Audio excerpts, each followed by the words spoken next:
Yo, what is up, gamers? It's your boy TPG back at it again with another deck profile. It's been a while. I actually had all my BT11 deck profiles planned out for a Digimon card.dev style video with the decks laid down in front of you.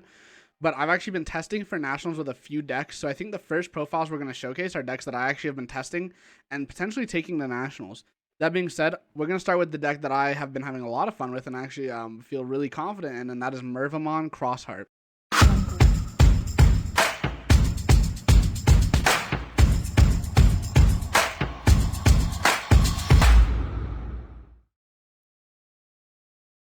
Now, Mervamon especially is just such a powerful card that it warrants being a potential card to like be played of.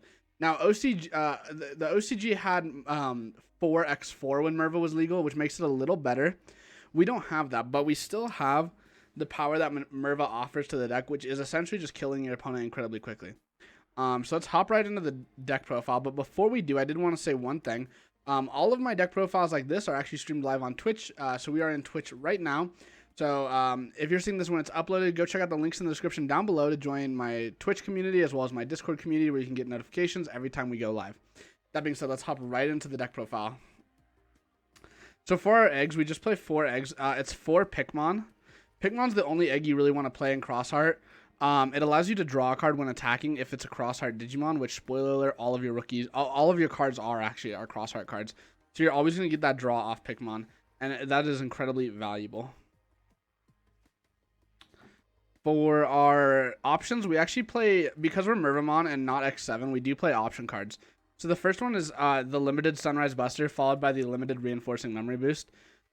Sunrise Buster allows you to play a red or yellow tamer, and then one of your opponent's Digimon gets minus 3,000 for every red or yellow tamer you have. Because we're playing Mervamon, we actually do play more tamers than X7, which allows us to get more value off of this Sunrise Buster, and it's also just an incredibly strong card in the matchups that we're weak to, like Grandis or like we're not too weak to Black War, but it does help us in that matchup as well.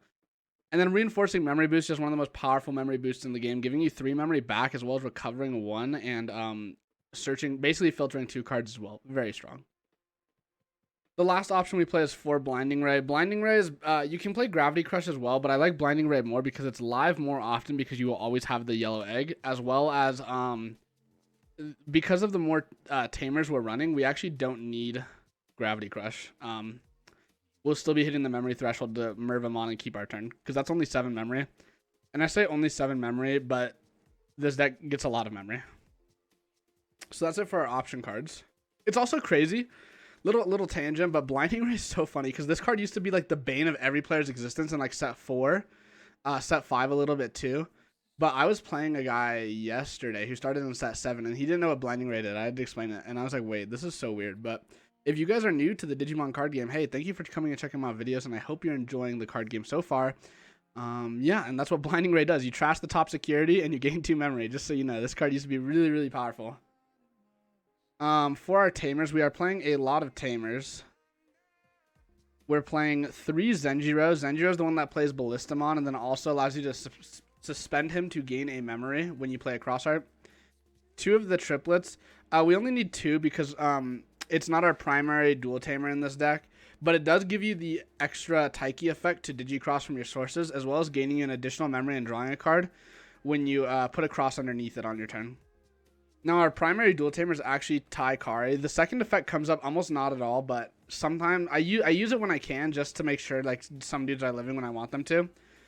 But the big thing is it's going to give you quite a bit of memory, giving you 1 for if you have 3 or less, you get 1. If your opponent has 3 or less, you get 1. So you can get +2, which is very strong. 3 Akari to play Darulamon. Akari, same as Zenjiro. Instead of gaining a memory, though, you draw a card. And then 4 Taiki to search for top 4. Put a Crossheart card to your hand and put a card underneath them, Crossheart card. So yeah, you do see we play actually 10 yellow red tamers, which means Sunrise Buster is more alive. In X7, I think the dual tamer is significantly worse, so you probably don't play Sunrise Buster in an X7 deck. That's it for our tamers. We're going to go ahead and move on to our Digimon, and that's where the bulk of the deck comes in. It really is an evolved form of Rookie Rush, but a lot more intricate and a lot more thinking goes involved with this deck and properly sequencing your plays, and that is what makes it so fun. So we have 4 Ignitemon. This is our rookie that so it does not have save, but it is a crossheart. So it's a rookie crossheart that can Digivolve for 0 on a crossheart. And then when attacking, you delete one of your Digimon to delete one of your opponent's unsuspended Digimon with the same level or less than that one. That's really crazy because like a lot of the time you want your dudes in this material save to die so you can keep crossing. Because if they don't die, you don't really get to cross again. But if for some reason they don't die in their check, you can go, okay, Ignitemon, swing, kill my guy to just kill like anything on your board. Ignitemon also helps out Black War Gray because oftentimes you won't swing him with Mervamon because Mervamon's super important to give your dudes rush. So like if you have Mervamon on board, you can like swing Ignite, or like if you swing Mervamon and like they don't redirect it or whatever, you can swing Ignitemon popping Mervamon to pop their Black War Gray, and then they're forced to use their Greymon X antibody protection. So, yeah, very nice. 4 of the best rookie in the deck, Shoutmon. Shoutmon's going to check top 3, give you a Crossheart Tamer and a Crossheart card, as well as giving Rush as an inheritable.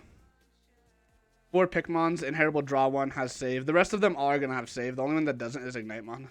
And Mervamon, I guess.